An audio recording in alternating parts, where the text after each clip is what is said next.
We are live at Baltimore Operations Center for Operation Christmas Child, and we have the regional director for this area, Eric Lapointe. And Eric, welcome. Thank you for being with us. We Absolutely. Sure Glad to be here. And man, a lot of work. Now, you're very much involved here in Baltimore with Absolutely. This Operations Center, right? Yeah, so our regional office supports Maryland, Delaware, and Virginia. And we essentially start on January 1st with 0 shoeboxes and spend the year promoting, finding drop-off locations, finding churches who would like to participate, affirming those that have been participating, kind of leading all towards that 3rd week of November, which is our National Collection Week. So how many other centers are there like this around the country? This is one of 8 processing centers. And how many will you do here, do you think, this week? The goal for this year is about 900,000. That, of course, depends on how many boxes were collected, a couple weeks ago. Right. How do you feel this year? Has it been up in general? It's tough to say. It's still a little early. We're just kind of taking a preliminary look at numbers. I think for the most part, it's gone very well for us, and we've had a great season. There's variance. For example, we moved to a new, larger box this year. A lot of our donors wanted more space to fill those up. So you never know how that's going to impact our numbers in the end. Right. That's great. How long have you been doing this? I've been serving coming up on 7 years. 7 years. Wow, that's great. And your family's involved, and I'm sure. Yeah. In fact, my wife and kids love packing shoe boxes themselves. Kind of grows every year. Last year it was 52 shoe boxes from our family, and that's great. They're already starting to work on next year. So. Well, we do. We have 8 grandchildren, so we do it with our grandchildren, and then we do several on our own. And our church is a drop-off point. Okay, so, great.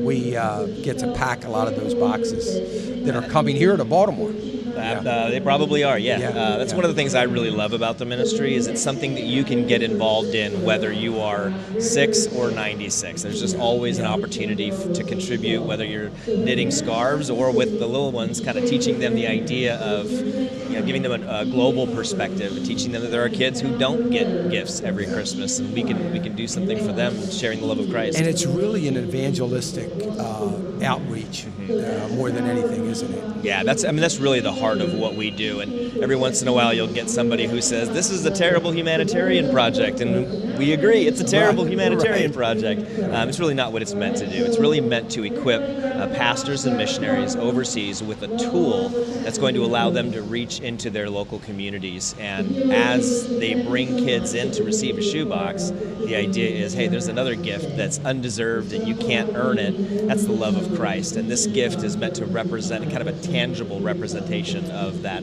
eternal gift. So we were at Yvonne and I, my wife and I, had an opportunity to be at a small church in the southernmost part of Mexico, and where we were giving out the shoeboxes, and had a chance to participate the first day of the Greatest Journey.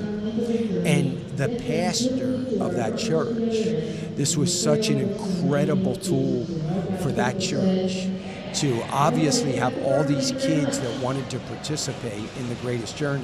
But one of the things that struck me was all the adults hanging in the windows of this little church, listening and seeing what was going on, and hoping, and we pray that, of course, that this church will be multiplied and will grow in the name of Jesus, and I'm sure it was.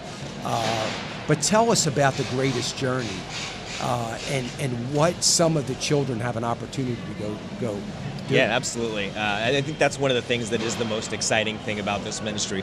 We've always been focused on equipping the church globally. So we want to put this ministry tool in the hands of pastors and missionaries in country who know these kids, who are able to do follow-up. But we realized several years ago that we were missing an opportunity, and that was to equip those same pastors and missionaries to do the follow-up and to do discipleship. They don't always have the missionary training, and or seminary training, and they don't always have the curriculum. So that's really where we developed the Greatest Journey, is so that we would be able to follow up with those kids who had received a shoebox.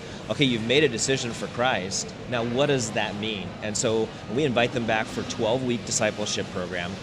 each week learning a little bit more about what it means, who is God, what does it mean to have a relationship with Him, and how do you take this new information that you have and share it with your family, with your friends.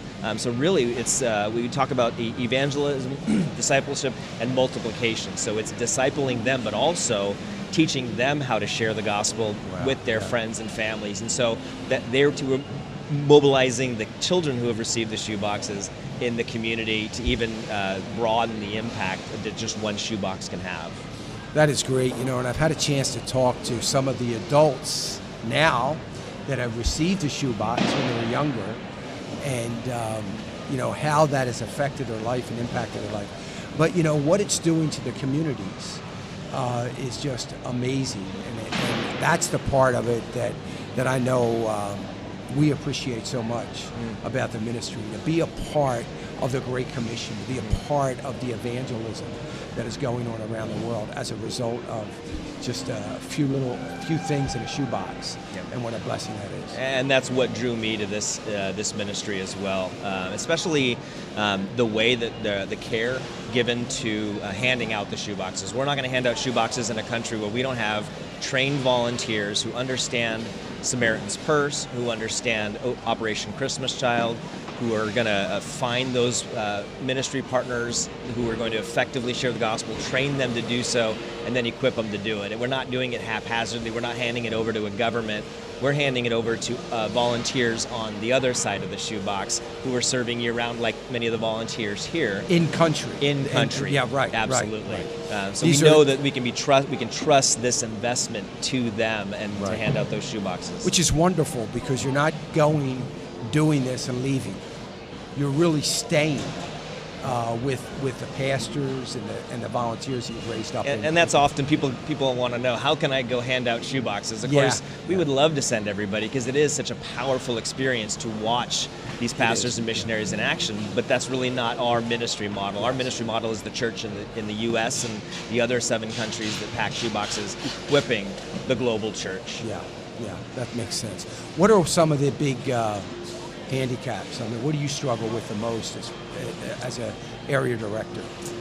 I think probably the biggest challenge we have is helping people see that it's more than just a box. People love packing shoe boxes, but they don't always understand, this is an evangelistic tool. This is your church's ability to do global evangelism. So we're constantly trying to get in front of the pastor and saying, hey, you're trying to do global evangelism. You're not just packing shoeboxes. It's not just a fun Christmas time event. This is accomplishing the Great Commission work that you want to be doing as a church. And then helping them understand that we're not just kind of handing out the shoeboxes and leaving, that we're following up through the greatest journey. And so really helping them to make those connections. I wouldn't call it a challenge. It's just an opportunity to constantly translate that reality to those that are packing shoeboxes, and for those that aren't, helping them see that this is a great way for you to accomplish the work that you're doing. A great example is a drop-off location like your church. It's not just, you're not just doing the ministry a favor, you are bringing donors from your community who may or may not know Jesus into the doors of your church and loving on them in the hopes that at some point in that year, if they want to or think about attending a church, they've had a powerful experience at your church. They have some faces that they've recognized. They know that they're going to be welcomed there. And so really being intentional about being missional in every aspect of what we do. So that's what we're trying to do, to really kind of spread the word and help people to see why we do what we do and invite them to participate. And it's a year-round work. I mean, it's not something that is done now. These boxes don't get there at Christmas. It's usually after Christmas by the time they're getting there. Right? Yeah, and it used to be we could get a few large planes back in 1993 and put them on and get them straight over there. But you think about the logistics involved in 11 point something million, 11.2 million, I believe, last year, shoe boxes, over 100 countries. We're going to put them on shipping containers. That's what we're doing here, getting ready for international transport. And So it'll probably be March, April when a lot of these shoe boxes are handed out. But I tell people all the time, when this is going to be their Christmas. When they receive their gifts, it doesn't really matter that it's at Christmas time. And it is, it really is such a powerful tool, and as a pastor should be able to catch that vision, because if even pastors here should always be looking for tools to evangelize those in the pews, evangelize those in the community, and this is a great tool for those pastors all around the world to be able to do that, and they need a tool in some of these areas so desperately. Absolutely, and it's very accessible. It's an accessible project for the pastors to bring to their congregations, and it's really the church, the Church of Jesus Christ, all across the world. We're all brothers and sisters. We're all in this together, and so if we can equip them with that, we want to do that. Now, the processing centers like this one, are they harder to come by every year?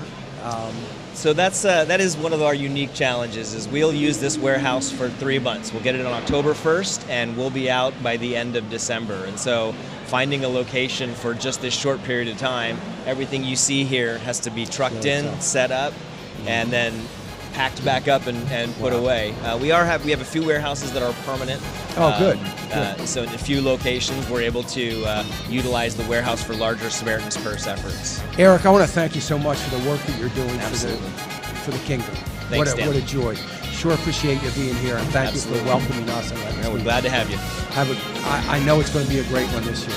Thank you. Folks, we'll be right back after this.